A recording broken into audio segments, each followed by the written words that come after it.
Good morning, 8th class. Today we will do page number 64 and the numerical examples given on page number 65 of your chapter number 4. जो work है, work का हमने कल कर लिया था. वर्क क्या होता है? Force into displacement.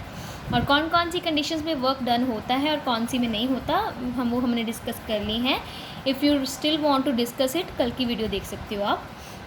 नेक्स्ट है एक्टिविटी 1. एक्टिविटी 1 में क्या करना है आपने, जो घर में नॉर्मल से आप काम करते हो, किचन में करते हो या स्टडी करते हो, कोई भी काम करते हो, you have to note that on your rough copy. उसको रफ कॉपी में नोट करो और देखो कि उन जो सारे जो आपकी नज़र में जो काम है, क्या वो फिज़िक्स की नज़र में भी वो वर्क परफॉर्म कर रहे हो आप या नहीं कर रहे हो. कैसे फाइंड करोगे वो? देखो, आपने कोई काम किया, आप देखो उसमें आपने फोर्स लगाया है. अगर आपने फोर्स लगाया है तो कोई डिस्प्लेसमेंट हुई है. अगर डिस्प्लेसमेंट भी हुई है फोर्स लगाने पे इन दी डायरेक्शन ऑफ फोर्स, तो आपका वर्क डन होगा, अदरवाइज़ नहीं होगा. आपने खुद अपने दिमाग से घर पे जो एक्टिविटीज़ करते हो वो देखनी है. ठीक है. नेक्स्ट है मेजरमेंट ऑफ वर्क. ठीक है. Consider an example. Suppose 2 boys are pushing identical cupboards of 20 kg mass on the floor. अब आपने देखना है कि वर्क को कैसे मेजर करना. आप सपोज कर लो कि 2 लड़के हैं. ठीक है. दोनों लड़के ने क्या है, 2 कबर्ड्स पे फोर्स लगा रहे हो. दोनों कबर्ड्स कितने हैं? 20 kg के हैं. ठीक है. दोनों ने ही फोर्स लगाया. Boy A is pushing cupboard through distance of 4 metre and boy pushes the cupboard through the distance of 6 metre.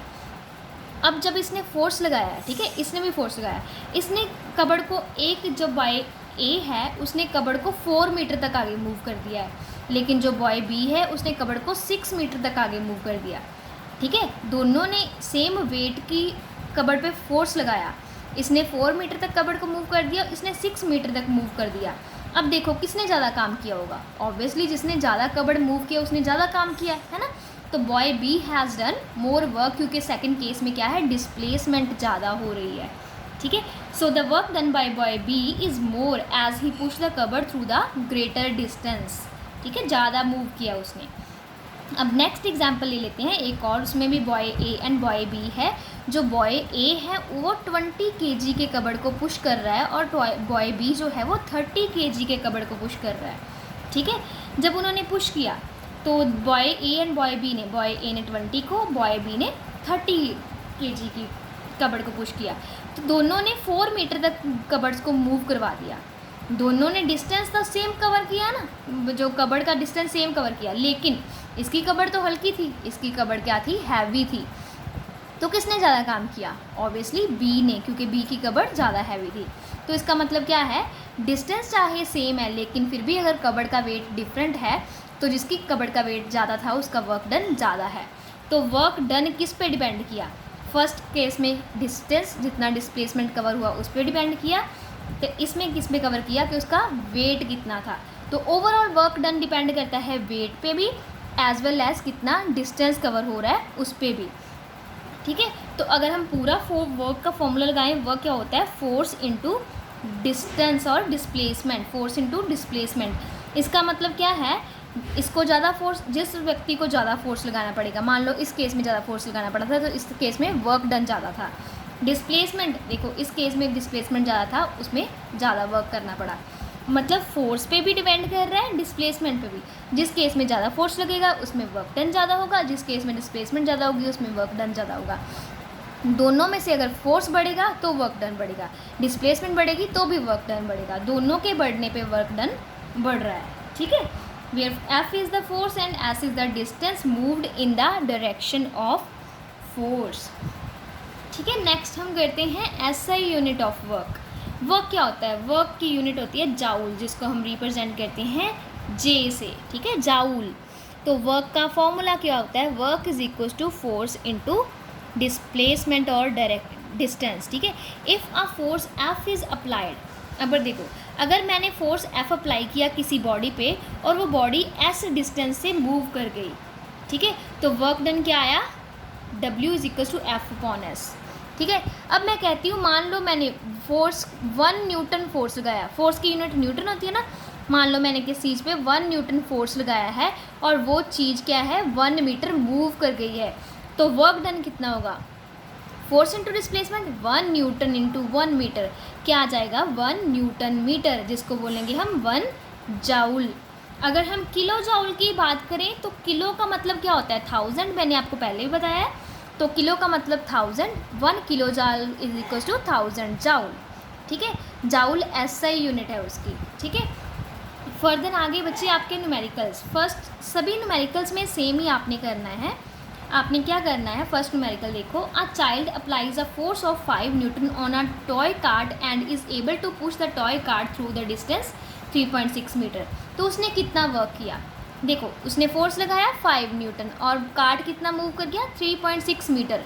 तो वर्क डन क्या होता है, फोर्स इनटू डिस्प्लेसमेंट। फोर्स कितना लगाया था, देखो क्वेश्चन में देखो 5 न्यूटन, डिस्टेंस उसने कितना वर्क किया 3.6।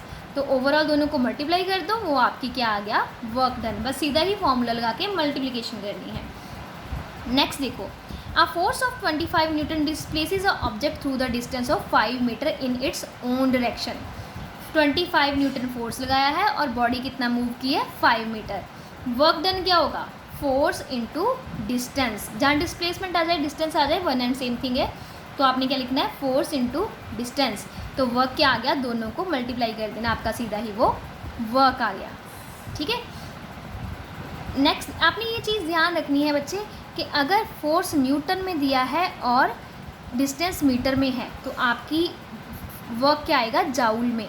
अगर ये किसी और यूनिट में है आपको न्यूटन में कन्वर्ट करना पड़ेगा। मान लो डिस्टेंस आपको सेंटीमीटर में दिया है, आपको पहले मीटर में कन्वर्ट करोगे, ऐसा ही सिस्टम में कन्वर्ट करोगे, फिर मल्टीप्लाई करना है। ठीक है, नेक्स्ट है numerical number 3, a Coolidge lift a luggage of 20 kg with the ground and put it on his head. देखो एक कुली खड़ा है, ठीक है, कुली ने क्या किया, 20 kg वेट का एक लगेज है, बैग है, उसने अपने सर पे उठाया हुआ है। ठीक है, और वो ज़मीन से कितना ऊंचा है, 1.7 मीटर ऊंचा है। ठीक है, तो अब क्या है, find the work done by the coolie against the force of gravity. अब वर्क डन, कुली ने कितना काम किया। अब देखो अगर तो हम मूवमेंट की बात करें तो हम कहेंगे भी कुली ने सर पे बैग उठाया हो तो वो तो मूव ही नहीं किया, तो वर्क डन 0 आएगा। ठीक है, यही बोलेंगे ना हम। लेकिन उसने क्वेश्चन में किया है, कहा है कि फाइंड करो कि वर्क डन उसने कितना किया है अगेंस्ट ग्रेविटी। देखो ग्रेविटी किसी चीज़ को नीचे की तरफ खींचती है, ग्रेविटी मतलब अर्थ कितनी तरह अपनी कितने फोर्स से किसी चीज़ को अपनी तरफ खींच रही है, वो होती है ना ग्रेविटी। तो ग्रेविटी नीचे की तरफ लग रही है, उसने पूछा है कि ऊपर की तरफ कितना काम हो रहा है।